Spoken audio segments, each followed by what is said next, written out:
Yang ketiga, sebetulnya kita tidak pernah bisa mengosongkan jiwa. Karena ada orang yang mengatakan, ini kita sibuk, ini nggak tenang karena pikiran kita penuh, maka kosongkan. Pejamkan mata, kosongkan. Kosong, kosong, kosong. Gimana kalau pas lagi kosong-kosong datang malaikat maut? Mati dalam keadaan kosong. Emang mau mati kosong?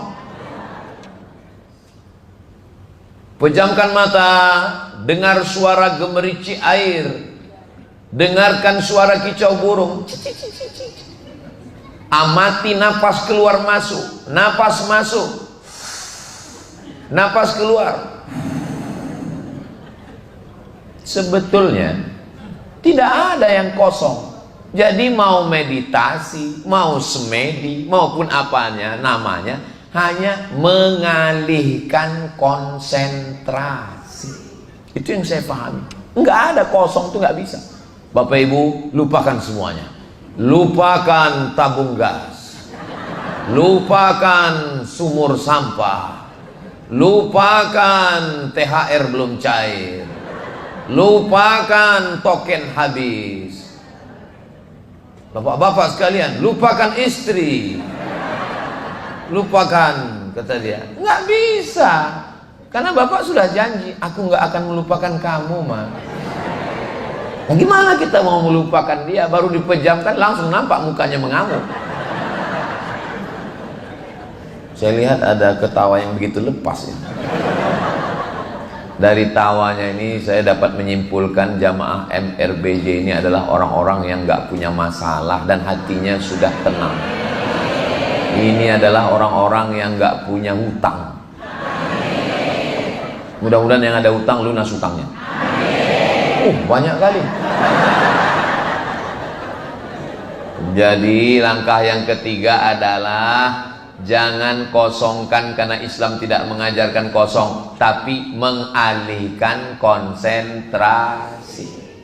Karena kalau kita fokus pada masalah musibah yang sedang kita alami, Ustadz, saya belum bisa move on, kakak saya meninggal Pak Ustadz. Kenapa saya nggak bawa ke rumah sakit? Kenapa saya nggak bawa jalan-jalan? Kenapa saya nggak belikan dia? Kenapa saya nggak rawat dia? Kenapa saya tidak? Kenapa saya selalu menyalahkan diri? Tapi kalau dialihkan konsentrasi, makanya kalau ada orang meninggal kita suruh membacakan doa. Bismillahirrahmanirrahim. Qul huwallahu ahadun illahus samad. Lam yalid wa lam yulad wa lam yakul lahu kufuwan ahad. Bismillahirrahmanirrahim. Qul a'udzu birabbil falaq. Bismillahirrahmanirrahim. Qul a'udzu birabbin nas. Bismillahirrahmanirrahim. Alhamdulillah. Saya heran kenapa disuruh baca Al-Fatihah, awal Al-Baqarah, ayat kursi, ujung Al-Baqarah. Kita udah mau Shadaqal. Bismillahirrahmanirrahim. Yasin. Saya baru paham, ternyata waktu kita baca Quran, kita sedang melupakan masalah yang lain. Oh, ngaji ini nggak usah banyak komen. Kalau udah bisa bilang oh, itu udah mantap tuh udah. Oh, udah oke itu udah. Kenapa nanti kalau pergi sama Kiai, Pak Kiai, hati saya sedang susah Pak Kiai. Kira-kira gimana caranya ya? Tahlil 1000 kali. La ilaha illallah, la ilaha illallah, la ilaha illallah, la ilaha illallah, la ilaha illallah. Betul. Waktu 1000 kali itu hilang dia. Pas sudah selesai datang lagi. Ternyata Kiai mau mengajarkan kita mengalihkan konsentrasi. Datang ke Habib, Habib, saya lagi susah hati ini, lagi risau, gundah gulana. Gimana ya? Banyak-banyak sodako.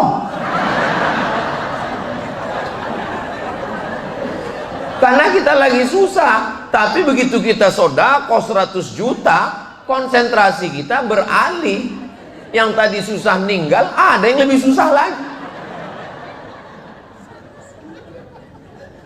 Sebetulnya mengalihkan konsentrasi. Datang ke Ustadz Somad, saya lagi susah hati ini, gimana ini ya? Maka banyak-banyaklah beristighfar. Banyak-banyak istighfar. Bapak, banyak istighfar. Iya Pak. Coba istighfar. Istighfar. Bukan itu istighfar. Astagfirullah. Astaghfirullah Rabbal baraya.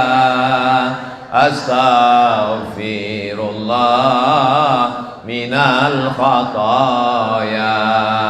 Rabbi zidni ilman nafi'a wa wafiqni amalan salihah. Itu kenapa dilantunkan itu jadi enak. Kenapa? Karena pikiran kita berubah kepada iramanya itu. Kalau kita lantunkan solawat, kenapa kalau solawat dengan irama-irama itu? Makanya orang banyak mendengarkan musik jazz, simfoni, Mozart. Saya Pak Ustadz kalau mendengarkan musik hilang masalah saya. I want to break. Di masjid nggak boleh. No woman no cry. Saya kan tenang pikiran saya. Pak Ustadz, Pak Ustadz, Pak Ustadz. Ya. Saya banyak yang mau saya tanya sama Ustadz. Kenapa nggak kau tanya waktu di pengajian tadi? Nggak enak Pak Ustadz, banyak orang. Apa yang mau kau tanya? Tapi Ustadz jawab baik ya. Iya saya bilang. Saya kalau dengar lagu dangdut itu hati saya tenang. Sebetulnya dia sedang mengalihkan konsentrasi. Lalu kenapa kita nggak nyanyi aja? Sebetulnya ulama-ulama itu nggak ngelarang orang untuk nyanyi. Cara dia alihkan solawatnya jadi nyanyi, bacaan Qur'annya jadi nyanyi, istighfarnya jadi nyanyi. Begitu yang diajarkan oleh Songo dulu. Ler iler nuringan sumiler tak ijo royo manten anyar. Aku nek manten anyar yo ingat. Pripun kabare panjenenganipun? Sae. Muga-muga sing melu acara iki padha kabeh mlebu nang surga. Ada juga orang Jawa. Jadi sebetulnya kita pahami bahwa kenapa dilantunkan kuat-kuat sholawat itu? Salatullah, salamullah. Karena ketika telinga mendengar, dia masuk ke otak, dia masuk ke hati, konsentrasi kita mulai. Ada seorang jamaah nggak bisa tidur sampai jam 2 malam, matanya berkedip-kedip, nggak bisa tidur. Akhirnya dia pergi ke psikiater, ngomong ke psikiater, bla bla bla bla bla bla. Psikiater langsung buatkan resep, beli, pergi ke apotik, makan, tidur. Bangun tidur, kumat lagi. Gara-garanya dia beli tanah, tanam sawit. 3 tahun buah pasir. Sudah mau panen, ternyata tanah sengketa. Makanya jam 2 malam menyesali diri. Kenapa beli tanah? Kenapa tanam sawit? Kenapa nggak jalan-jalan? Kenapa nggak beli mobil? Kenapa nggak kawin lagi? Kenapa nggak ini? Kenapa nggak ini? Jangan terlalu fokus ke situ, Bu. Saya keceplosan aja tadi. Akhirnya nggak bisa tidur malam. Terus akhirnya makan obat, muncul penyakit baru, kena buah pinggang, ginjalnya kena. Akhirnya anaknya yang lagi kuliah ngomong, papa, ayah, ya, itu ada ustadz baru pulang dari Maroko, mantap ustadznya, Ustadz Somad maksudnya. Ayolah ngaji. Dia selalu ngaji di kampus kami, setiap Sabtu subuh dia ngajar hadis. Akhirnya bapak ini dengarlah pengajian. Alhamdulillah Pak Ustadz, saya yang kena insomnia, yang selama ini nggak bisa tidur, begitu dengar pengajian Ustadz 10 menit langsung tertidur. Sejak itulah saya nggak pernah marah sama jamaah yang tertidur, karena sebetulnya mereka ini sebagiannya insomnia, nggak bisa tidur. Tapi begitu pengurus masjid mengumumkan khotib Jumat kita hari ini adalah Al-Mukarram Ustadz Abdul Somad. Kenapa? Kenapa orang kalau mendengarkan pengajian itu hatinya tenang? Kenapa orang waktu mendengar pengajian itu hatinya tenang?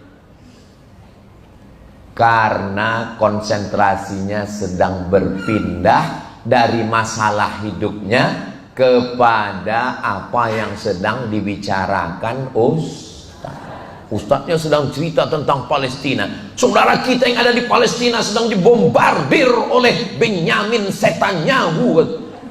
Saat itu konsen dia sedang berada di Palestina. Dia sedang berada di Iran yang sedang dihancurkan oleh Donald Bebek. Beralih pikiran dia. Itulah kenapa kalau orang dengar, saya ini orangnya rasional. Bukan saya nggak percaya hadis. Hadis itu saya percaya. Cuman apa alasannya? Majtama'a qaumun fi baitin min buyutillah. Sekelompok orang berkumpul di rumah Allah, yatsluna kitaballah, membaca ayat-ayat Allah, wa yatadarasunahu fi ma bainahum, mengkaji isinya. Nazalat alaihimus sakinah, hati mereka tenang. Loh, ngumpul di masjid, baca Quran, ngaji, kok hatinya tenang? Saya mikir, kok hatinya tenang? Ternyata saya menemukan hatinya tenang karena konsentrasi terhadap masalah. Makanya kalau di masjid itu orang tenang. Saya betul Pak Ustadz, makanya saya lebih lama di masjid daripada di rumah. Di rumah saya Pak Ustadz apa aja, Bapak mau berapa lama Bapak di masjid? Inilah Pak Ustadz, saya nggak sabar nunggu malam 21 Ramadan ini. Mau iktikaf 10 hari 10 malam Pak Ustadz. Perempuan itu unek-unek yang ada di pikirannya mesti dikeluarkannya dalam bentuk kata-kata. Ini laki-laki mesti memahami, apalagi yang kalian yang belum menikah ini, kalian mesti paham. Dia harus dikeluarkannya, kalau enggak nanti menggumpal menjadi kristal. Jantung koroner, diabetes meletus, asam urat, asam lambung. Nah kan dia memang mesti ngomong, iya kan Bu? Tuh. Maka laki-laki mesti ngerti, mesti paham. Kalau kita laki-laki ini nggak paham, kita jadi marah, kita jadi emosi. Makanya kalau sudah paham, paham aja. Daripada dia sakit, berapa biaya opnamenya? Bagus dia merepet. Biarkan aja dia ngomong.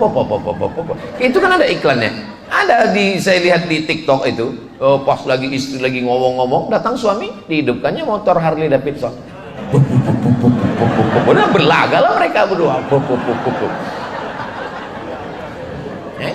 Jadi pandai-pandai ini penting. Nah banyak laki-laki ini kadang nggak paham.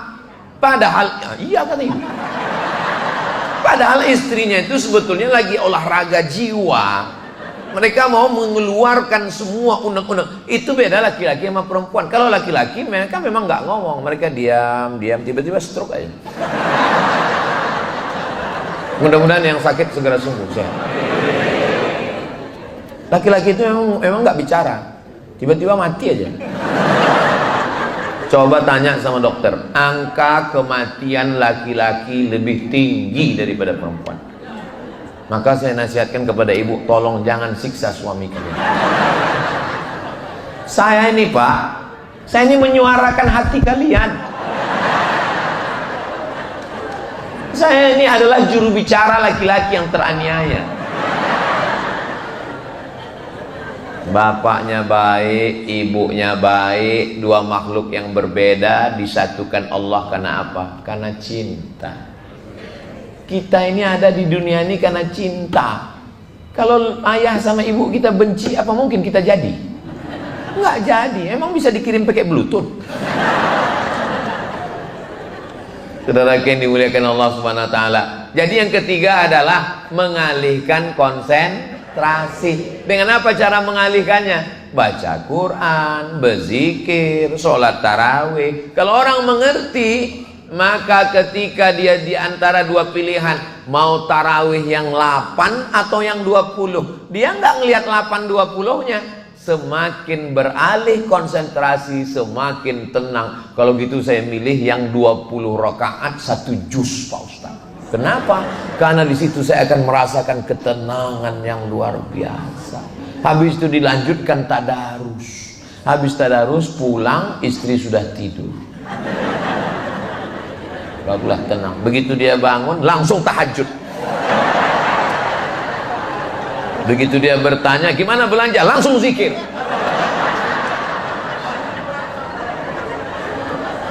Udah selesai makan sahur, sholat lagi, berangkat ke masjid berjamaah, sholat sunat isyraq. Habis sholat sunat isyraq berzikir, pulang lagi dia tanya, gimana Pak persiapan kita Idul Fitri? Doa dulu.